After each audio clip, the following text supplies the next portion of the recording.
1347 Europe के शहरों में अचानक एक अजीब सन्नाटा फैलने लगा। लोग बिना किसी वजह के बीमार पड़ रहे थे और कुछ ही दिनों में मर रहे थे। किसी को समझ नहीं आ रहा था कि ये रहस्यमयी मौत आखिर आ कहां से रही है। लेकिन सच्चाई ये थी कि मौत पहले ही शहर में दाखिल हो चुकी थी। इसी समय काले सागर से कुछ जहाज यूरोप के बंदरगाहों पर पहुंचे। जब लोग उन जहाजों के पास गए तो उन्होंने देखा कि ज्यादातर नाविक या तो मर चुके थे या मरने के कगार पर थे। लेकिन जहाजों में सिर्फ बीमार इंसान ही नहीं थे, उनके साथ कुछ और भी आया था जो ज्यादा खतरनाक था। छोटे छोटे चूहे और उनके शरीर पर बैठे पिस्सू, यही थे वो खामोश हत्यारे जो इतिहास की सबसे भयानक महामारी लेकर आए थे।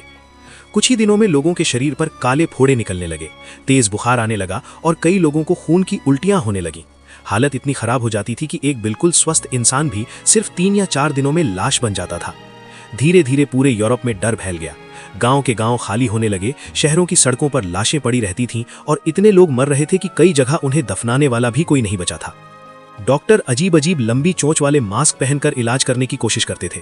उन्हें लगता था कि बीमारी हवा से फैल रही है, इसलिए वे उस मास्क में जड़ी बूटियां भरते थे। लेकिन असली वजह क्या थी, ये किसी को नहीं पता था। कुछ ही सालों के अंदर इस महामारी ने यूरोप की लगभग 1/3 आबादी को खत्म कर दिया। करोड़ों लोग मर गए और इतिहास में इस भयानक महामारी को कहा गया ब्लैक डेथ। और सोचने वाली बात यह है कि यह सब सिर्फ कुछ जहाजों से शुरू हुआ था जो एक दिन चुपचाप यूरोप के बंदरगाहों पर आकर रुक गए थे।